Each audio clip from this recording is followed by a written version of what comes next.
Commemorating World War I after 100 years raises many questions amongst young people. Inspired by the Christmas truce in 1914, the Football and Peace Project recorded the voices of the young and old in 2040. Together, they researched their family and community heritage and asked questions about the role of sport then and now. But there are grounds around the country which Experts, historians and enthusiasts provided resources, information and advice for project teams from 5 Kent schools. I think it's extraordinarily difficult, and I think that too many claims, exaggerated claims, are made about empathy. The world that we live in is, in so many respects, so different from the world of 1914. Yes, we can identify the continuities, but at the same time, it's very difficult to ask someone aged 13, 14 to put themselves in the minds, to have the mentality of an 18-year-old volunteering or being conscripted to serve on the Western Front or before that, or simultaneously in Gallipoli. It's very difficult to ask that. One can go some way down the path. So, for example, when you were talking to boy and the girl earlier about the experience of putting on a uniform, then just simply by doing that, that gave them an insight into the harsh reality being a soldier at that time in terms of the nature of the cloth, the fact that there's no lightweight materials, the fact that too often when a soldier went into battle, he could be carrying as much as £70 pack on his back. I think it's quite interesting to see how children are thinking about the war in 2014. I think 100 years on. It's very interesting as a cultural historian to see what people are making of it now. And obviously we are very interested in how teachers are teaching the war, and to see the multi-dimensional nature of the sort of work that the children were doing today is very interesting. The rise in who do you think you are? People wanting to know where they came from, the popularity of genealogy. But as far as sport goes, I think that's an interesting one because that's an element of the war that we haven't really talked about, certainly in public discourse. So to see things about sport coming out and the war is very, very interesting and very valuable, because the First World War is a lot of mud, blood and poetry in British modern memory. But certainly to see how the men lived as well as died and how we remember them is very, very valuable. And of course, footballers, cricketers, all professional sportsmen, many of them did respond to the call and joined up and served their country. Well, at last now do you understand? Do you see the danger near? Have not the enemy sworn to land and make themselves masters here? What if the Germans cross the seas and swarm into Dover Bay? Now is no time to lounge at ease. Now is no time to play. Come then, come from the football field, come at the trumpet call.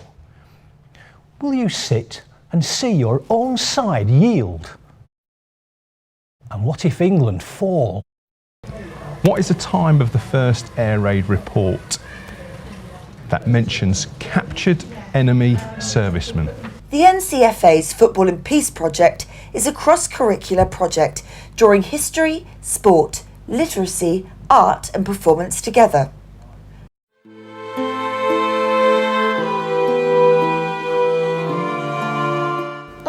Well, about 2 years ago, I saw a bit about it on Horrible Histories on TV, but before that I didn't know anything, and today has really improved my knowledge on it. But before we started this project I didn't really know anything apart from the Germans and English. They came together and played a game of football.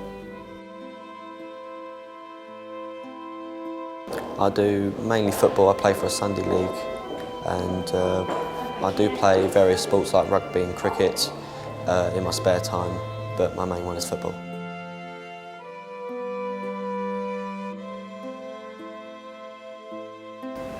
I was excited about it because history is one of my favourite topics, and the wars are something that I enjoy, and sport is a big part of my life as well.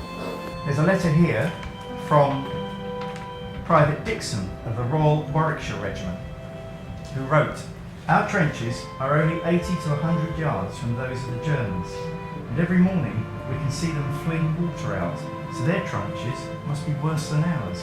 No, I couldn't come to terms with the fact that they'd one day was killing each other and then they come face to face and actually met each other. I couldn't come to terms with that, but now I can see that it's a lot more realistic. Well, I did hear some stories about that they did play football on the 24th of December, so I did hear a little about that, but the other stuff that I've heard here, but I haven't really heard about anywhere else. That's the only thing I know. Yeah, well, I think it might show that the Christmas truce did happen, but it may not be exactly how we expected it might have happened. So it may not be they definitely did go and play football. It might be that something completely different happened, but I think it might confirm that there was a truce on that Christmas.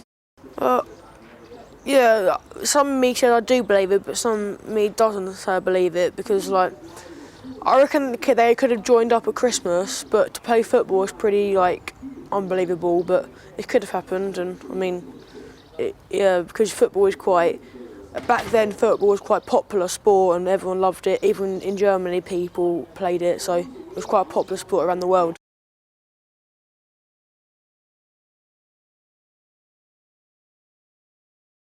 I do believe that there's a Christmas truce, because there has been evidence within letters home, and I think it would be something that would happen, because there was sometimes there was very short distances in between trenches.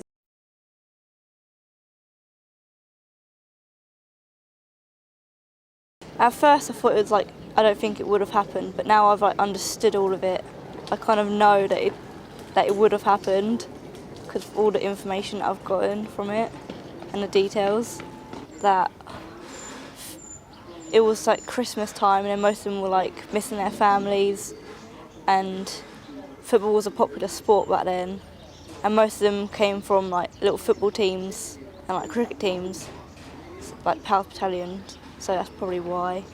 Months of research culminated in an exhibition of the school's work at the Football and Peace Day celebration at the Gallagher Stadium, home of Maidstones United's football ground. This was once the site of a World War I army barracks. The Football and Peace project proved to be a success with all participants and project partners. It was attended by Helen Grant, Minister for Sport. Is there a role for sport in the commemoration? Yeah, there certainly is a role for sport in the commemoration. Sport is a really great leveller, and it brings people together from all different backgrounds. And we also know that football and rugby and cricket and boxing all had very, very strong associations with the 1914-18 conflict. Well, I think it's very important for young people to be involved in the commemoration so that they can learn about the losses and sacrifices that were made 100 years ago, so that they can appreciate the peace that we have today, and so that they can build a better world for tomorrow, for future generations, for their children and their grandchildren. So my name's Torben Lucht. I'm here with a group of students from Germany, from Bad Pyrmont, the Humboldt Gymnasium, which is an academic high school. The kids are 13 or 14 years old, and we're obviously very grateful and very happy to be here. And this all started when we were contacted by someone from the Sport University in Cologne, who was involved with international football projects together with Ernie Brennan, and asked if we would like to participate in the Football and Peace Day. And it sounded like a great project, so we just said yes and try to get sponsors to make it all possible.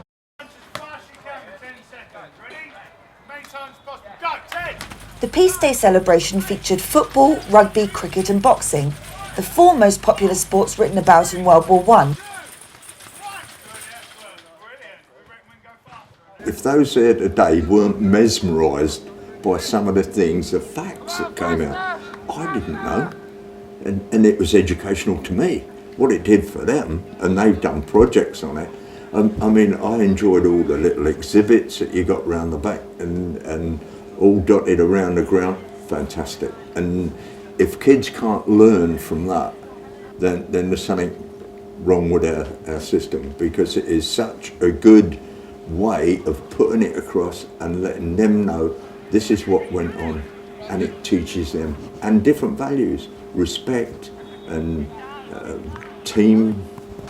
teamwork, if you like, consideration for others. Lots of words that came out of the day, and absolutely brilliant. The event hosted a debate about the Christmas truce, where all the project teams had the opportunity to discuss their work with guest panellists.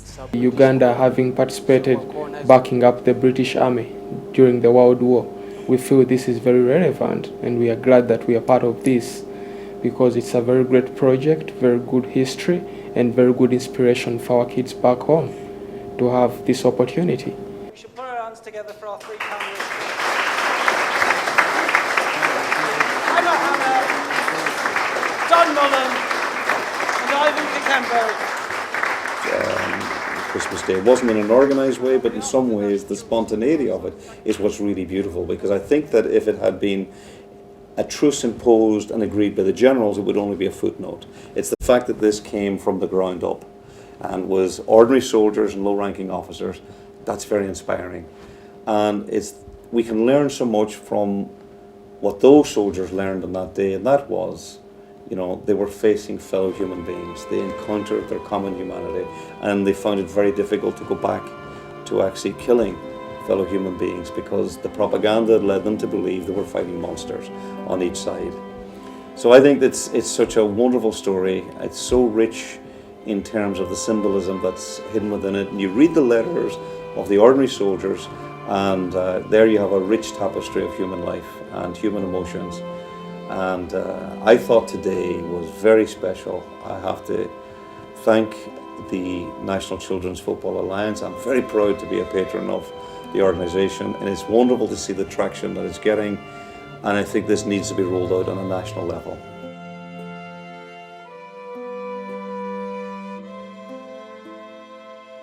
Well, I think it's important because it's history, and history is quite an important subject, and it's our country as well. Like, these are people that fought for our country, and if that weren't for them, we probably wouldn't be here today. So it's definitely important to learn about all this stuff. We should be very respectful to them, but yeah, it's really good to remember. Although it's very sad, it's still good to remember. I definitely think we should commemorate World War I for further years, and definitely this year as it's been 100 years, and definitely in the future, because it's been a big part of British history. We should commemorate World War I because we need to commemorate all the soldiers that died. We need to remember them because they're extremely brave. They wouldn't have fought the war for us unless they would have brought the good future that we have now. For more information about how your school or sports club can get involved, please contact www.childrensfootballalliance.com or call 01732 424 080.